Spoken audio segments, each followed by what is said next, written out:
Green clean Kerala മിഷനും world Malayali ഫെഡറേഷനും കൈകോർക്കുന്നു. ഹരിത പ്രവർത്തനങ്ങളിൽ മികച്ചവർക്ക് 1 ലക്ഷം രൂപയുടെ പ്രൊഫസർ ശോഭീന്ദ്രൻ പുരസ്കാരങ്ങൾ നൽകുന്ന പദ്ധതിയാണ് ഗ്രീൻ ക്ലീൻ കേരള മിഷൻ. കേരളത്തിന് പുറത്ത് മലയാളികൾ ഉള്ളിടത്തെല്ലാം ശോഭീന്ദ്ര വനം നിർമ്മിക്കുവാനാണ് ലക്ഷ്യമിടുന്നതെന്ന് ഗ്രീൻ ക്ലീൻ കേരള മിഷൻ സാരഥികൾ പറഞ്ഞു. സാധാരണ ജൂൺ 5 എല്ലാവരും വൃക്ഷത്തൈകൾ നടാറുണ്ട്.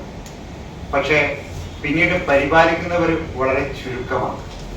അത് മാറ്റി ജനങ്ങളെ വീണ്ടും ആ തൈകളുടെ അടുത്ത് എത്തിക്കുവാൻ വേണ്ടി ഒരു വൃക്ഷത്തൈ പരിപാലന മത്സരം. അതിനവർ ചെയ്യേണ്ടത് ഓരോരുത്തരും വളർത്തുന്ന തൈകളുടെ അടുത്ത് പോയിട്ട് ഒരു സെൽഫി എടുക്കുക. എന്നിട്ട് നമ്മുടെ ഒരു വെബ്സൈറ്റ് ഉണ്ട്, greencleanearth.org, അതിൽ അപ്ലോഡ് ചെയ്യാം. അങ്ങനെ ചെയ്താൽ ഭാഗ്യശാലികൾക്ക് സമ്മാനങ്ങൾ കൊടുക്കും. 3 മാസം കഴിഞ്ഞാൽ വീണ്ടും അതേ തൈകൾ എടുത്തുന്ന അതേപോലെ പരിപാലിച്ചതിന് ശേഷം സെൽഫി എടുക്കുക. അങ്ങനെ വർഷത്തിൽ 4 പ്രാവശ്യം ഒരേ തൈകളുടെ അടുത്ത് പോയിട്ട് സെൽഫി എടുത്തിട്ട് ഈ വെബ്സൈറ്റിൽ അപ്ലോഡ് ചെയ്യാം. ഇവയൊക്കെ വെബ്സൈറ്റുകൾ ലിസ്റ്റായിട്ട് കാണാൻ പറ്റും. അങ്ങനെ 1 കോടി വൃക്ഷത്തൈകൾ കേരളത്തിൽ നിന്ന് സംരക്ഷിച്ച് ഐക്യരാഷ്ട്രസഭയുടെ പരിസ്ഥിതി വിഭാഗമായ UNEP, യുണൈറ്റഡ് നേഷൻസ് എൻവയോൺമെന്റൽ പ്രോഗ്രാമിലേക്ക് കേരളത്തിന്റെ സംഭാവനയായി സമർപ്പിക്കുവാനുള്ള പദ്ധതിയാണ്. പദ്ധതിയുടെ പ്രചരണത്തിനായി ജൂൺ 5 പരിസ്ഥിതി ദിനം മുതൽ ജൂലൈ 28 പ്രകൃതി സംരക്ഷണ ദിനം വരെ ഗ്രീൻ സീസണായി ആചരിക്കും. വിദ്യാർത്ഥികൾക്കായി വൃക്ഷത്തൈ പരിപാലന മത്സരം, ഗ്രീൻ ആക്ടിവിറ്റി മത്സരം, ഹരിതകലാ മത്സരം, ഓൺലൈൻ ക്വിസ് മത്സരം എന്നിവയും സംഘടിപ്പിക്കും.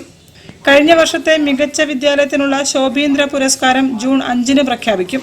മറ്റ് പുരസ്കാരങ്ങൾ ജൂൺ 28 നടക്കുന്ന ഗ്രാൻഡ് ഫിനാലെയിൽ പ്രഖ്യാപിക്കും.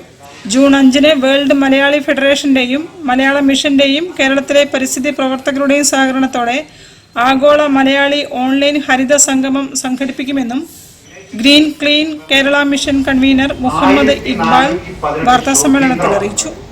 ശോഭീന്ദ്ര മാഷ് നമ്മുടെ ഈ പരിപാടിയൊക്കെ തുടങ്ങി വെച്ചതും കൊണ്ടു നടന്നതും ശോഭീന്ദ്ര സാറായിരുന്നു. അദ്ദേഹത്തിന്റെ നേതൃത്വത്തിലാണ് ഈ പ്രോഗ്രാം തുടങ്ങിയത്. അദ്ദേഹത്തിന്റെ പേരിൽ 1418 ശോഭീന്ദ്ര വനങ്ങൾ നമ്മൾ ഉണ്ടാക്കാൻ പോകുന്നു. News bureau, Kozhikode. വാർത്തകളിൽ ഒരു ഇടവേള കൂടി. ക്യാൻസറിനെതിരെ പൊരുതാനായി കാലിക്കറ്റ് സിറ്റി സർവീസ് സഹകരണ ബാങ്കും MVR ക്യാൻസർ സെന്ററും സംയുക്തമായി അവതരിപ്പിക്കുന്ന ക്യാൻസർ ചികിത്സാ സഹായ പദ്ധതിയാണ് മാസ് കെയർ.